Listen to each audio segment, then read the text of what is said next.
Police Metro Manila at good evening po sa lahat ng mga bisita na kasama natin ngayong gabi. Ang ating pag-uusapan sa ating pagtalakay ay pinamagatang Until All Have Heard, the Gospel and the End. Hanggat sa ang lahat ay makarinig ang Ebanghelyo at ang katapusan o pagtatapos. Ito po ay may kinalaman sa ating muling pangangaral ng Ebanghelyo, sa ating pag-aalagad at sa ating paggawa ng pagliligtas. At ito po ay napakahalagang gawain, pinakamahalaga sa lahat ng ating ginagawa at karera. Ito ay ang pagkatawag na ibinigay sa atin ng Panginoon. At ito ay gawain ng simbahan, pribilehyo, honor, at grasya ito na hindi binigay sa madami, hindi binigay sa lahat. At kung ikaw ay inaasahan na gawin ito, ikaw ay nabiyayaan. So until all have heard, hanggat sa ang lahat ay makarinig. Siyempre hindi tayo lahat ang mangaral para sa lahat ng mga tao, pero alam natin na meron tayong kinalaman at meron tayong bahagi.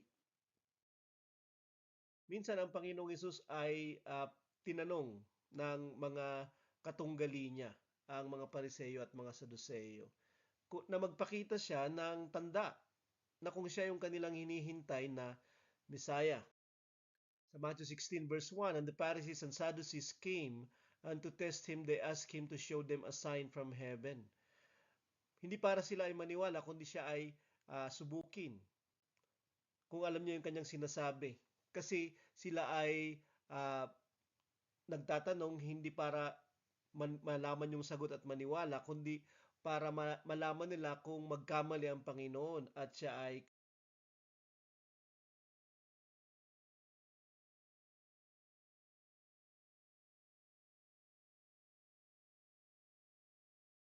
kanilang tuligsain.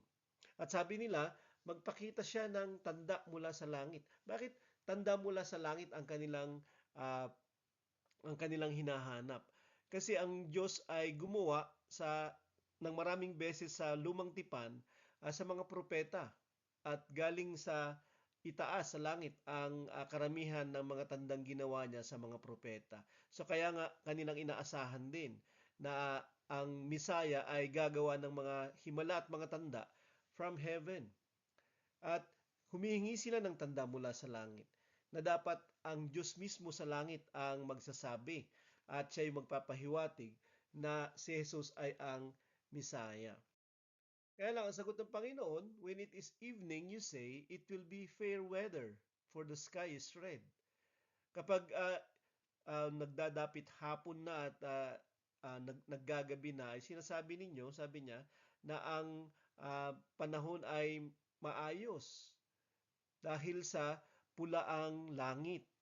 Ang kulay ay pula at hindi itim, hindi abo na nangangahulugan na merong ulan. And in the morning, it will be stormy today, for the sky is red and threatening. At kinabukasan naman ay sinasabi niyong merong ulan o bagyo ngayon dahil mapula at nagbabanta ang langit. Sabi niya, you know how to interpret the appearance of the sky, but you cannot interpret the signs of the times. Alam niyo kung paano intindihin ang hitsura ng langit, kung ano yung um, weather o panahon. Ito ba ay maulan, mabagyo? Ito ba ay maaraw, mainit? Pero sabi niya, hindi ninyo alam kung paano um, intindihin, unawain ang mga tanda ng panahon. Yung panahon na kinalalagyan ninyo, hindi nyo alam. Kasi ang panahon na kinalalagyan nila ay uh, yun yung pagdating ng Misaya. Dumating na siya. At ito ay ipinapahayag ng nangyayari sa paligid nila. Kaya lang hindi nila nakikita. Hindi nila tinatanggap. Diba? So, mahalaga na yung first coming ni Jesus ay hindi nila nakita. Hindi nila inaasahan nila yung pagdating ng Messiah pero hindi nila nakita na siya ay dumating na pala. 'Di ba sa katauhan ng Panginoong Hesus? Dahil kanilang nakaligtaan yung mga tanda. Ganon din yung ikalawang pagdating ng Panginoong Hesus. Meron pa ding mga tanda. At meron tayong trabaho, meron tayong pagkatawag, 'di ba sa mga panahon na 'yan bilang Christians.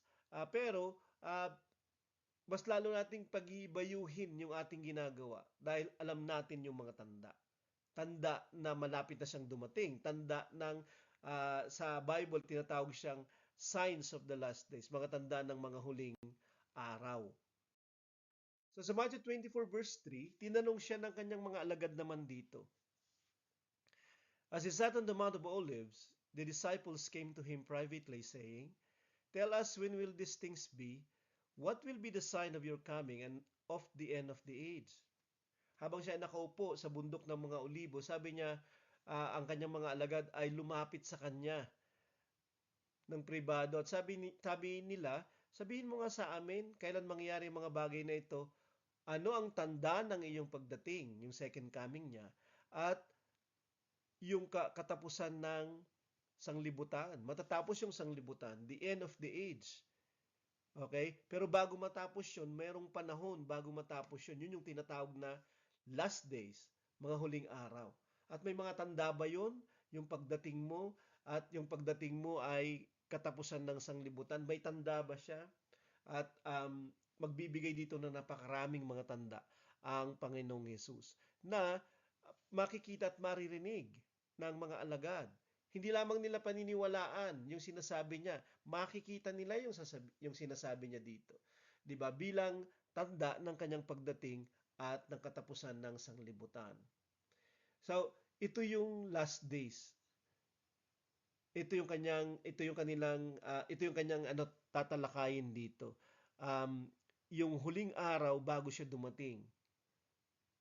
At ano yung mga tanda na makikita bago matapos yung sanglibutan. Kaya nga, yung sinabi dito ng Panginoong Hesus ay nagbabadya. Yung sinabi ng Panginoong Hesus ay napakahalaga na ating maintindihan, mapag-aralan, dahil sa ayaw at sa gusto natin ito ay mangyayari. Sa verse 4 to 5, when Jesus answered them, "See that no one leads you astray." Sabi ni Jesus, huwag kayong madaya ng sinuman, huwag kayong iligaw ng sinuman. For many will come in my name. Marami ang darating sa pangalan ko, saying, "I am the Christ," and they will lead many astray. Sasabihin nila, ako si Kristo, at kanilang ililigaw ang madami. Sabi niya, madami ang darating sa pangalan ko. Hindi sa pangalan ng iba pang mga pundador, 'di ba? Or nag-establish ng mga religions, mga sekta. Subalit sa pangalan mismo ng Panginoong Hesus, Christian, 'di ba? Ang mga dadating.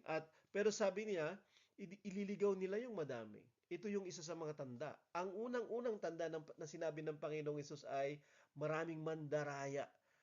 Maraming mga dadayain na mga mandarayang ito at ililigaw sila. Hindi mangangaral sila sa pangalan ng Panginoong Hesus, mangangaral sila ng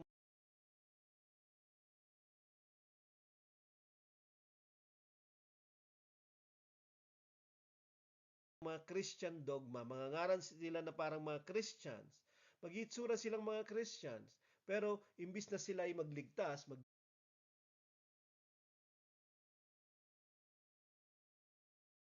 magliligaw sila. At hindi ng kaunti, madami. Sa mga huling araw, madami bago siya dumating. Bago matapos yung sanglibutan, madami ang dadating na bulaang mangangaral. Tapos sabi niya, you will hear of wars and rumors of wars. Makakarinig kayo ng mga digmaan at mga alingaw-ngaw o chismis ng mga digmaan. In the news, you will hear. Diba? Maririnig ninyo sa mga balita. Pero huwag kayong magulumihanan, huwag kayong matakot, huwag kayong mag-alala. For this must take place. Kasi kinakailangang mangyari ang mga bagay nito.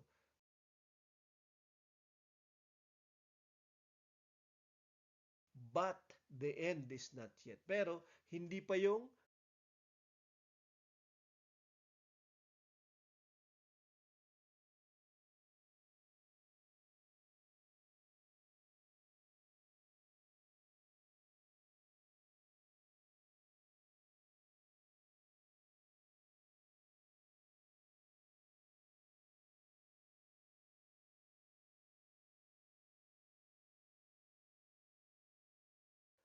katapusan. Ano yung katapusan? Katapusan ng sanglibutan. Ano pa?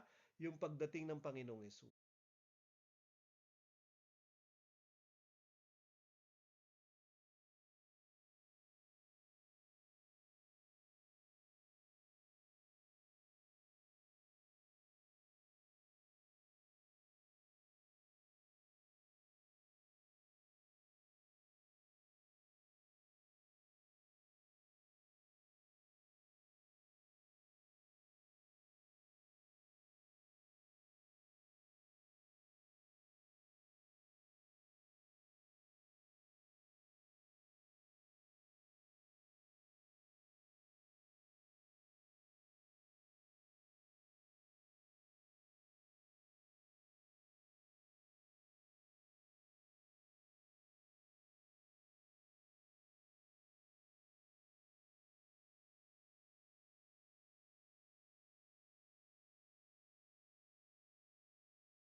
Hindi pa. So mangyayari lahat yung mga digmaan. Kaya kahit na marami na tayong nakitang digmaan, marami pa rin mga digmaan na dadating, hindi pa rin yung katapusan. Nation will rise against nation and kingdom against kingdom. And there will be famines and earthquakes in various places. Ito yung current uh, data tungkol sa giyera in the world. Okay, so makikita natin dito sa website ng worldpopulationreview.com, countries currently at war 2026. Ito yung current, ito yung pinaka-latest. Ito yung mga countries at war. Karamihan sa kanila ay Muslim. At doon nagkakaroon ng digmaan, karamihan sa kanila ay Muslim na mga bansa. Okay? So, siyempre, diba, nandyan yung Russia, nandyan yung Ukraine, di ba? Nandyan yung Thailand, nandyan yung Cambodia, kung hindi ako nagkakamali, yung Israel, di ba? Yung iba pa na meron silang giyera sa either sa loob ng bansa nila, civil war, okay? Kingdom against kingdom, okay? Partido against partido, okay? So sa loob ng simbahan, sa loob ng mga bansa, o kaya naman mga bansa sa ibang mga bansa na nag-aaway. Nakakita na tayo, ang mundo natin na nakakita na ng mga digmaang pandaigdigan. World War I, World War II. Pero madami pang dadating at ang pinakahuli na sinasabi ng Biblia ng digmaan ay yung giyera ng Armageddon, na kung saan ang Panginoon ang itatampok doon sa kanyang pagdating. Lahat ng mga bansa ay makikipaglaban sa kanya dahil siya ay hindi ginugusto, dahil siya ay hindi inaasahan, dahil siya ay hindi pinaniniwalaan at hindi siya yung tagapagligtas ng madami. Sa huli, all these are but the beginning of the birth pains. Lahat ng mga bagay na ito ay pasimula pa lang ng paghihirap. Kahirapan na nararamdaman ng isang babaeng nanganganak. Hindi manganganak ang lalaki, okay, babae lang yung manganganak, at ito ay kanilang experience, lalo na yung natural birth na tinatawag. Okay? Yung experience ng panganganak ay pangalawa daw yan, kung hindi man una. 'Di ba? Sa lahat ng pinakamatindi, intense pain na mararamdaman ng isang tao. Okay? So, kasing tindi siya o mas matindi pa kaysa pagkakaroon ng bato sa bato or kidney stones. Ito yung sinasabi nila.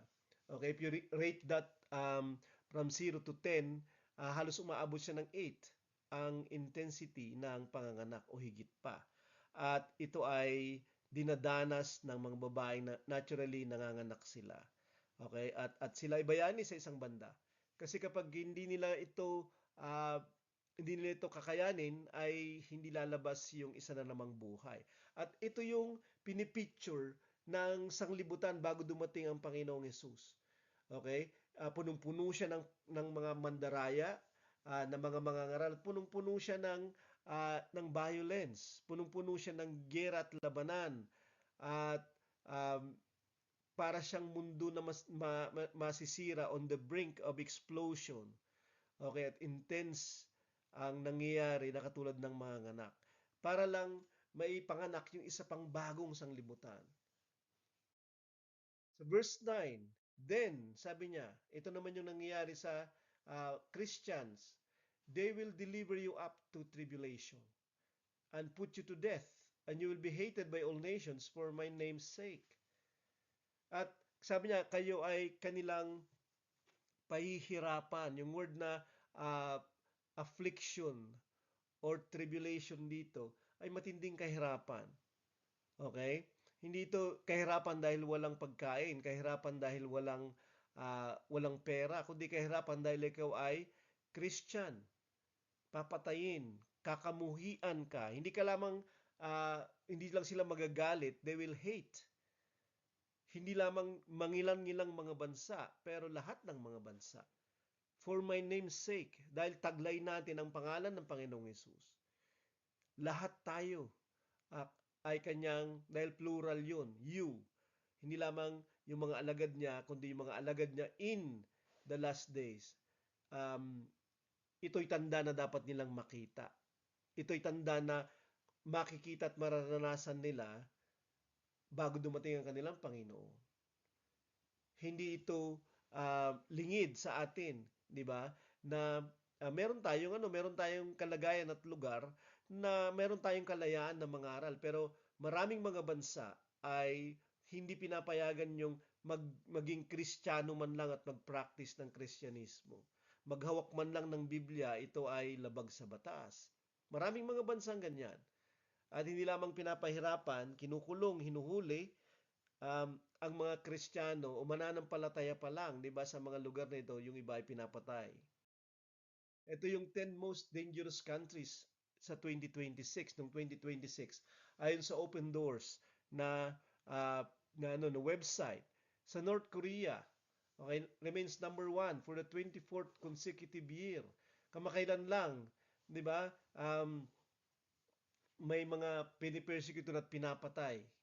Even owning a Bible can lead to execution or lifetime imprisonment in labor camps. 'Di ba, bawal magkaroon ng Biblia mismo. Kukulong ka nila, 'di ba, ng buong buhay. Somalia, okay? Sa Yemen, sa Sudan, Eritrea, often called the North Korea of Africa dahil sa kanilang matinding pagpapahirap sa mga Kristiyano doon. Sa Syria, okay? Sa Nigeria, sa Pakistan, sa Libya, sa Iran. Ang mga bansang ito, yung unang 10, marami pang mga bansa. Pero dito sa 10 na to ay majority Islamic o kaya Muslim na mga bansa. Hindi nila tinatanggap hindi lamang yung ating Panginoon sa ating pagkakilala sa Biblia. Kung pinaniniwalaan man nila si Jesus, ay ibang Jesus yung pinaniniwalaan nila kasi hindi siya anak ng Diyos, hindi siya namatay sa krus, hindi siya namatay para iligtas tayo sa ating mga kasalanan, hindi siya namatay na tagapagligtas. At kung babalik man yung Kristo na Jesus na kanilang inihintay, hindi siya yung Kristo, subalit siya ay isang Muslim. At bawal mag-practice ng mga relihiyon sa mga lugar na ito. At napakarami pang lugar na katulad nito. Bakit natin sinasabi ito? Para i-appreciate mo yung lugar kung saan ka nakatira. Diba? Ang kahirapan mo ay ekonomiya palagi, economical. Diba? Palagi ang hirap ng buhay ay dala ng kawalan ng pera, kawalan ng pagkain, kawalan ng ganito at kawalan ng ganyan. Pero malaya tayong magsumamba, malaya tayong magbasa ng scriptures, malaya tayong mangaral ng ebanghelyo. At hindi natin yun ina-appreciate. At yung iba ay nawawalan pa nga ng pananampalataya at bumabalik sa dati nilang buhay. Samantalang yung mga Christians or believers sa mga lugar na to ay nagpapatuloy kahit sa bingit ng kamatayan o sa harap ng kamatayan. Pero not for long, kasi sa mga huling araw bago dumating ang Panginoong Hesus, ito yung tanda. Magkakaroon ng maraming persecutions. Hindi sa maraming bansa, kundi sa lahat ng mga bansa dahil Christian ka. Dahil Christian ka. Kaya kung ikaw ay nahihirapan na sa mga maliliit na problema mo, isipin mo na lamang kapag dumating yung bagay na to. Dahil sa ayaw at sa gusto natin, ito ay dadating. Ito ay tanda na paparating na ang Panginoong Hesus. Ito ay tanda na magkakaroon na ng bagong sanglibutan dahil matatapos na yung una. Sa Matthew 24 verse 10 to 11, and then many will fall away and betray one another and hate one another. Sabi niya maraming mga tatalikod, kakaiba, magpo-fall away sila, sila ay tataliwakas.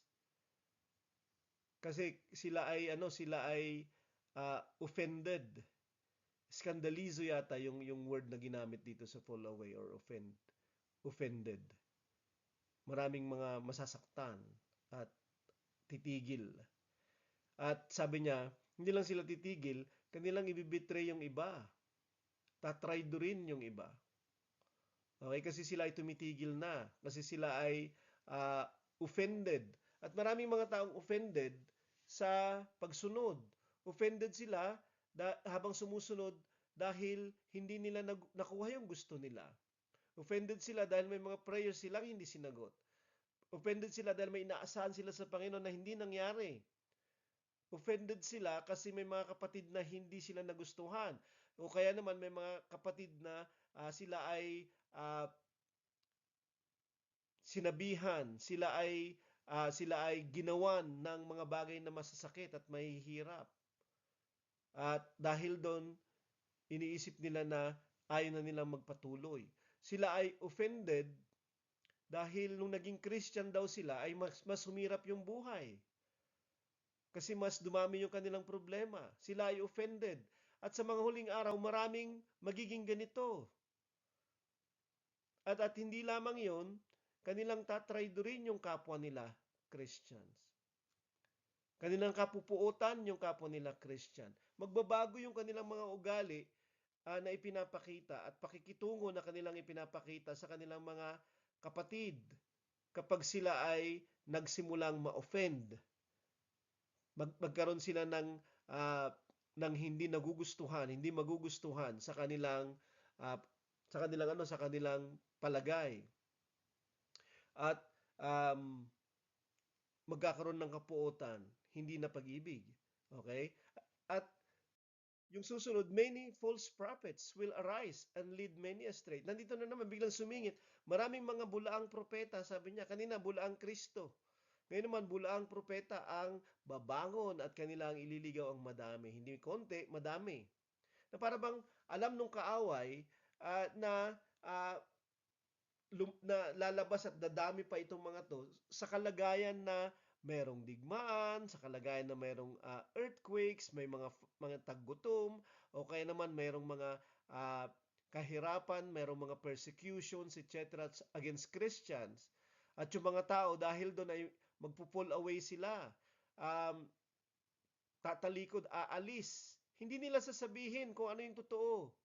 Diba? Pero, ito yung mga mabibiktima ng mga bulaang propeta at sila ay ililid astray or dadayain or ililigaw.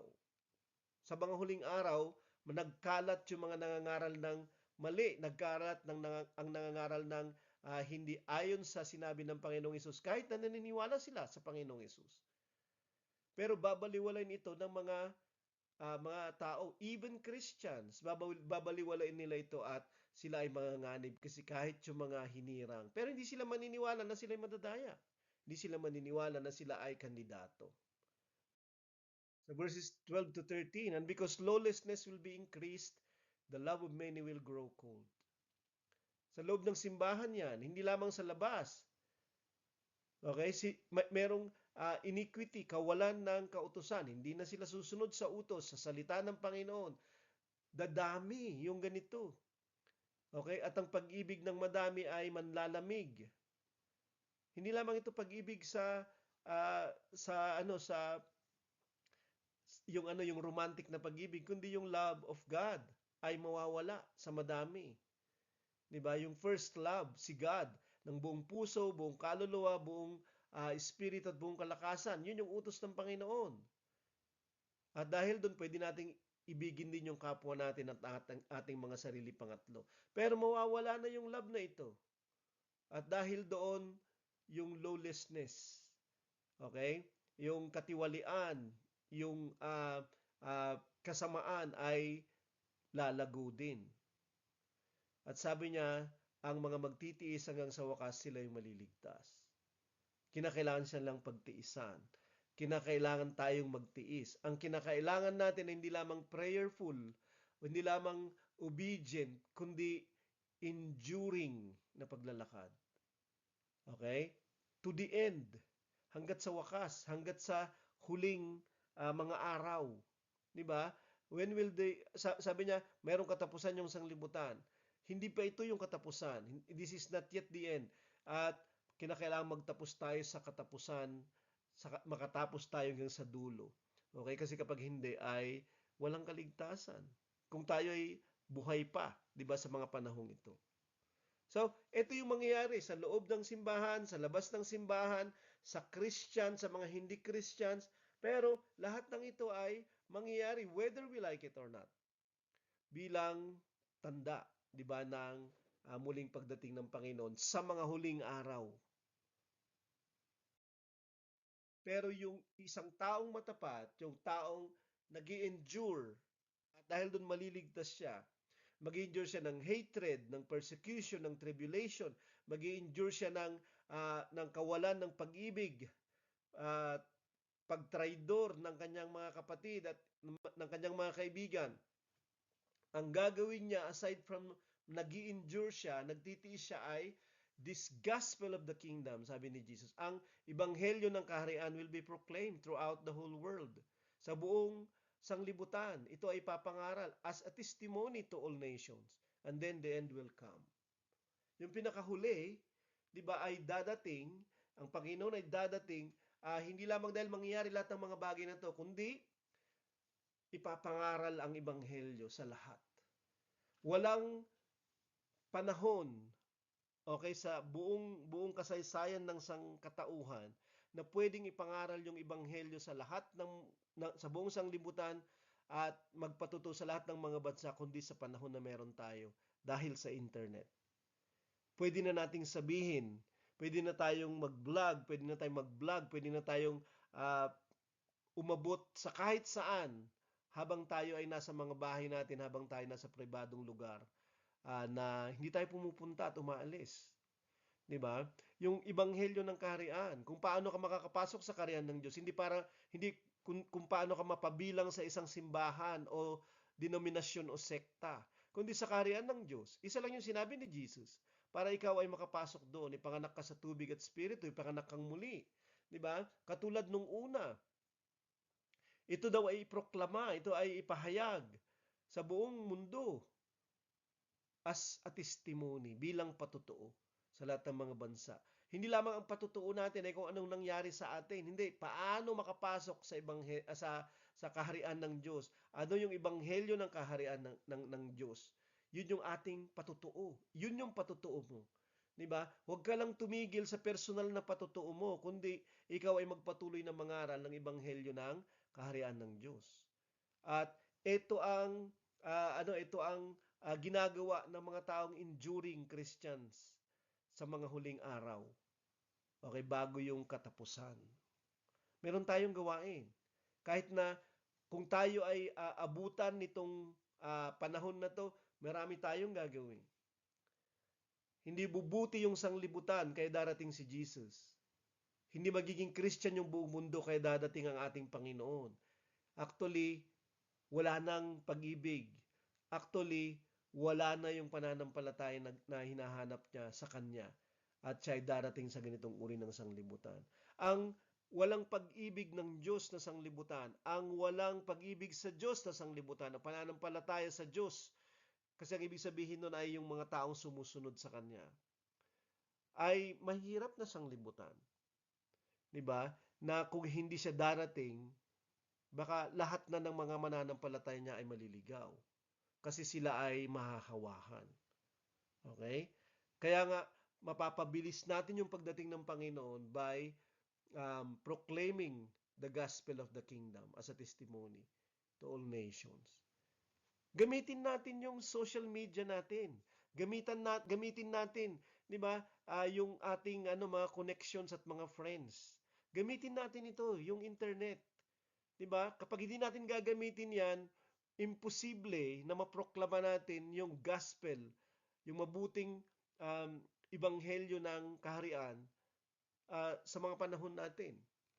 Actually, ito ay pagbubukas ng opportunity na ito para magawa natin itong verse 14.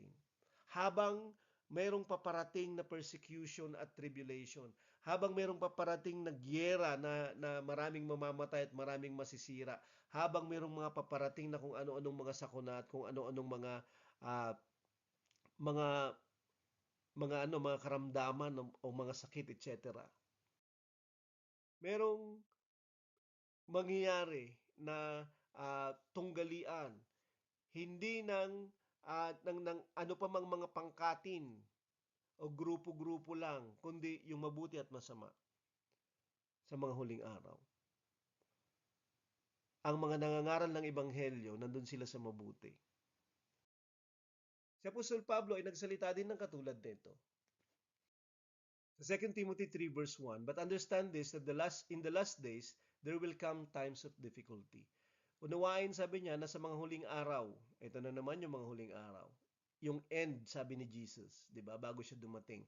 There will come times of difficulty. Pero panahon ng mahihirap o kahirapan, 'di ba? Yun yung na ano kanina sinasabi ni Jesus kanina, parang kahirapan ng matindi ng isang tao, isang babaeng nanganganak. Okay? Hindi lang mga tao yung problema, hindi yung times yung problema, yung panahon, kundi mga tao yung nagpapaging mahirap ang panahon. Kasi dito, kanyang inilista yung mga kalagayan ng tao dito. Verse 2, "For people will be lovers of self, lovers of money." Okay? Pansinin niyo lang yung aking kino-color code. Okay? Sila ay merong pag-ibig sa kanilang sarili, 'di ba? Itong panahon natin. Okay? Maraming ganyan, self-love, yung sinasabi nila. Hindi ko sinasabing pabayaan natin yung mga sarili natin. Okay? Pero minsan yun yung pinakamahalaga sa tao, yung sarili na lang niya. At hindi yung kapwa niya, hindi yung Diyos, etc. Lovers of money. Okay? Proud, arrogant, abusive. Okay? Arrogante, mayabang, disobedient to their parents. Hindi sila masudurin sa kanilang mga magulang. Even Christian kids and teens, 'di ba? Children ay ganito sila dahil sa kanilang nakikita at natututunan sa paligid nila. Hindi nyo mo matututunan yan sa salita ni God. Hindi yan katuruan ng kanyang salita at ng kanyang banal na espiritu. Pero kahit napuspos ng espiritong mga bata, ungrateful, unholy, hindi nila ginugusto ang kabanalan, hindi nila ginugusto ang katwiran ng Panginoon. So verse 3, heartless. Okay? Sila ay walang natural affection. Okay, kahit nakikita na nila yung mga taong naghihirap, kahit nakikita na nila yung mga taong nangangailangan ng tulong, wala silang pakiramdam. Parang manhid. Unappeasable, slanderous. Okay, mapanira. I-chismis ka nila at napakabilis, 'di ba, ng chismis sa internet. Mas mabilis daw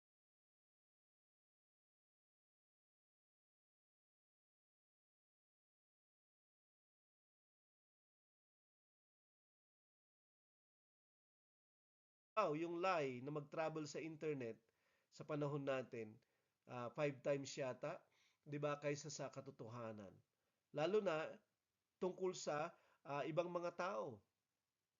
Gumagamit pa nga sila, 'di ba, ng mga trolls para lang pasamain yung isang tao, 'di ba, sa politika at sa iba pa na larangan without self-control kasi gusto lang nila yung gusto nila, 'di ba? Just do it, 'di ba?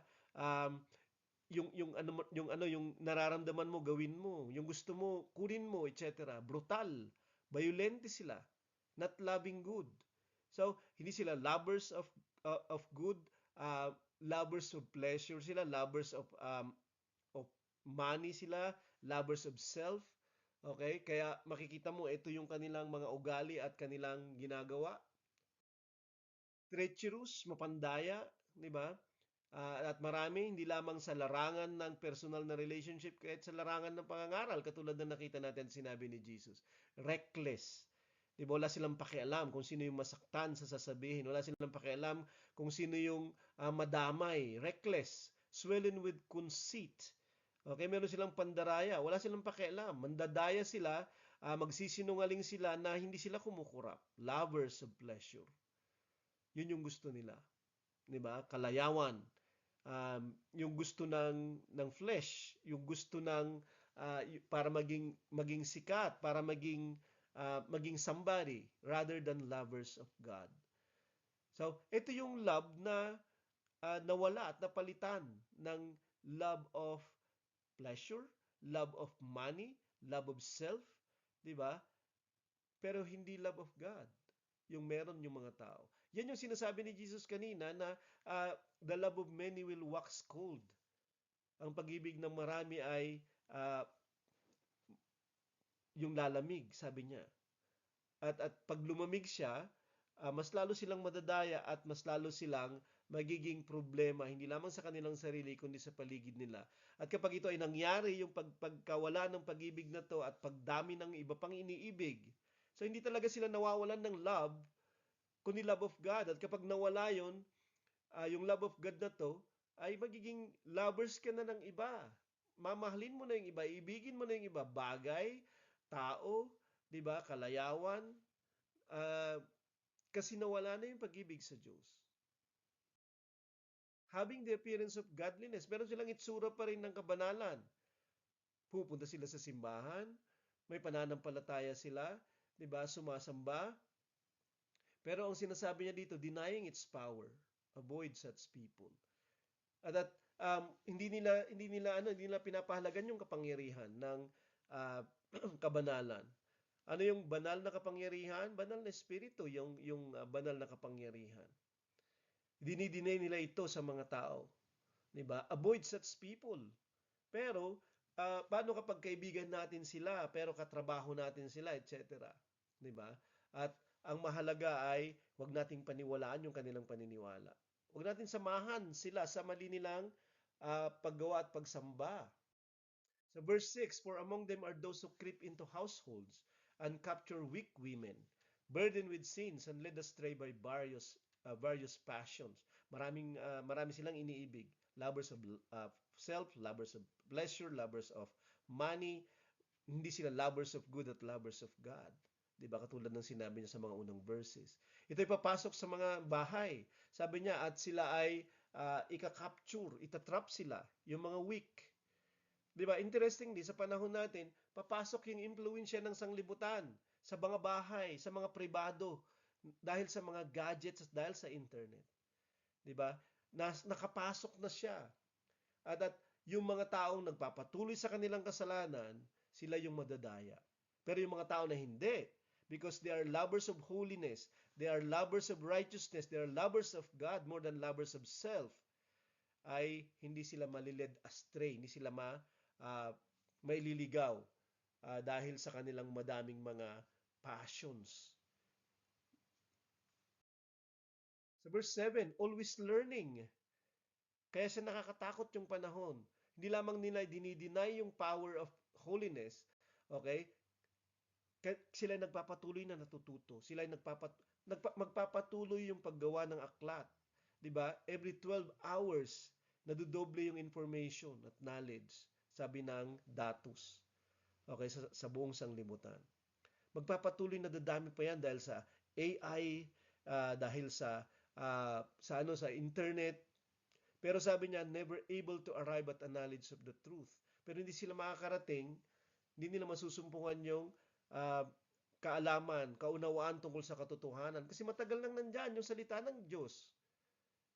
Pero pag-aaralan nila yung napakadami. Imbis na basahin at ipangaral yung salita ng Diyos. Kung sakali mawiwili ka o magsasawa ka sa pakikinig sa Christ life ng maraming mga scriptures. Kasi yun yung ating matututunan, yun yung ating natututunan habang tayo nagpapatuloy. Kasi yun yung katotohanan. Just as Jannes and Jambres, may dalawang tao dito na binanggit si Pablo. Jannes and Jambres opposed Moses. 'Di ba? Kanilang nilabanan si Moses. Si Moses nung pumasok siya, 'di ba, sa sa presensya ng paraon sa Egypt, merong dalawa doon na magician o may mga magician doon yung Egyptian Pharaoh na nagpakita din ng mga kababalaghan o mga tanda at himala. Ang tawag pala sa kanila, ang pangalan pala nila ay Jannes and Jambres. So these men also oppose the truth. Ito mga nagdi-deny ng power of holiness or godliness, itong ever learning na mga taong ito na hindi naman nakakarating sa katotohanan dahil kanilang binabaliwala yung salita ng Diyos. Uh, sila ay makikipagtunggali sa katotohanan. Yun yung dahilan. Katulad ni Jannes and Jambres, mga bulaan, 'di ba? Corrupted in mind, disqualified regarding the faith. Kung si Lord yung tatanungin. Okay? So,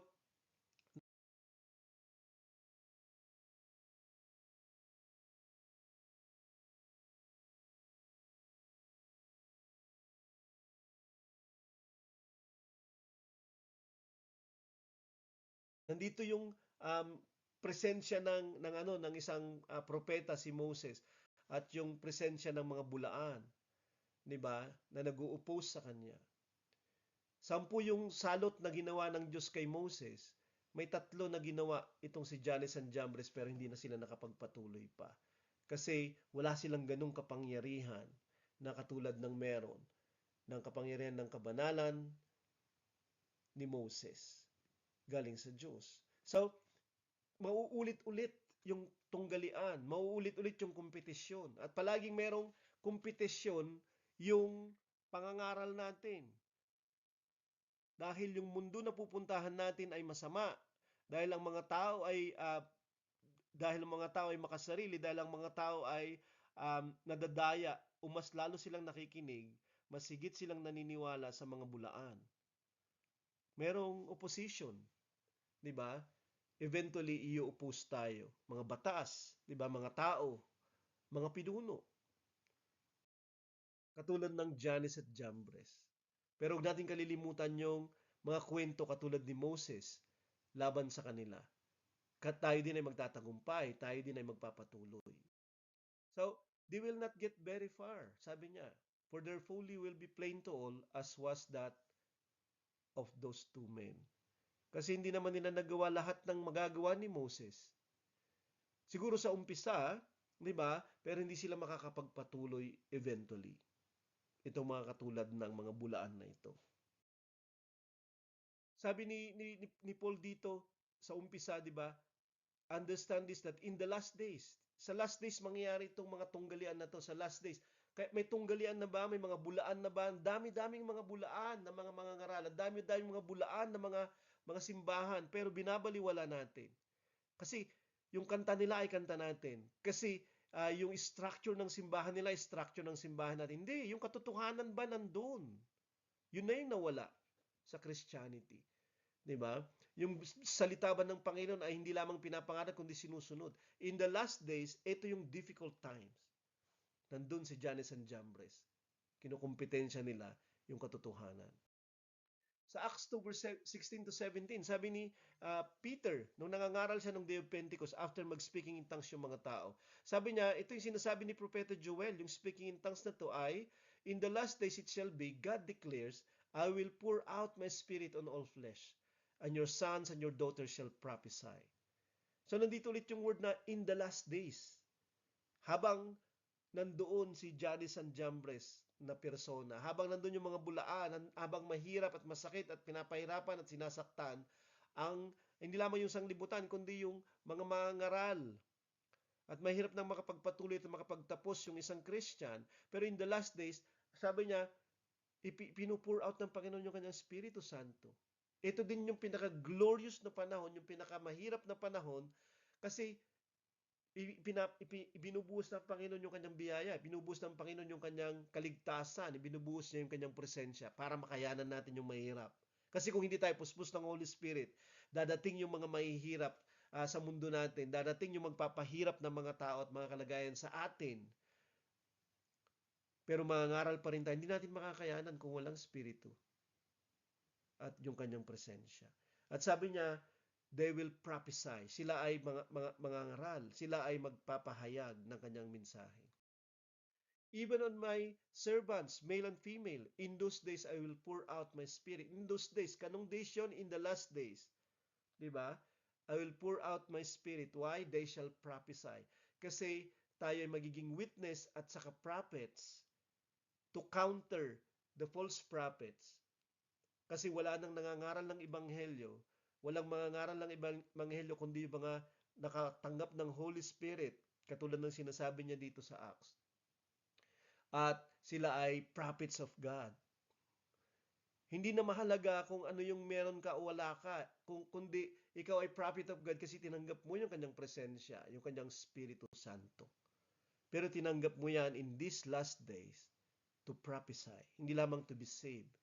Hindi lamang biniyayaan ka para maligtas, kundi biniyayaan ka at binigyan ka ng opportunity to save others. So prophesy. Okay? Prophesy. Sa 2 Corinthians 6 verse 1 at saka verse 2, dito tayo magtatapos. Sabi ni Apostle Paul sa Corinto, after niyang sabihin sa chapter 5 na sila ay, o tayo, yung mga Christians ay ambassador of God. Dala-dala natin yung pakikipag-reconcile sa Diyos na paraan sa pamamagitan ng pagtanggap kay Jesus, sa kanyang kaligtasan. Sabi niya dito, working together with Him. So workers with God tayo.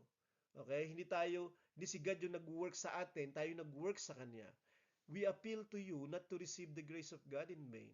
Huwag nating tanggapin. Sabi niya, huwag niyong tanggapin yung biyaya ng Diyos na walang kwenta. Kasi pwede mo matanggap yung biyaya ng Diyos, maligtas ka, pero tinanggap mo siya ng walang kwenta. Bakit?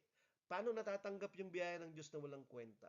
For He says, in a favorable time I listened to you, and in a day of salvation I have helped you. Dahil sinabi ng Diyos, 'di ba? Kinu-quote niya ito sa Isaiah 49. Sabi niya sa isang panahon na katanggap-tanggap ay pinakinggan kita at sa araw ng kaligtasan tinulungan kita. 'Di ba?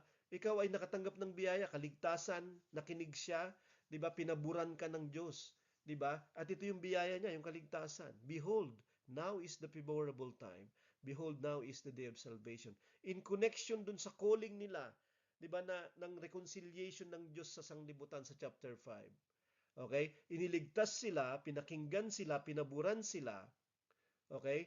Pero araw-araw ng buhay ng isang taong ligtas ay araw ng ano? Favorable time. Araw ng ano? Day of salvation para sa iba naman. So, yan yung ating gawain until all have heard, hanggat sa ang lahat ay makatanggap, makaalam, magkaroon ng pagkakataon na maligtas. Hanggat merong mga tao na alam natin na hindi ligtas, kung hindi tayo sigurado, sabihin natin, maniwala sila o hindi.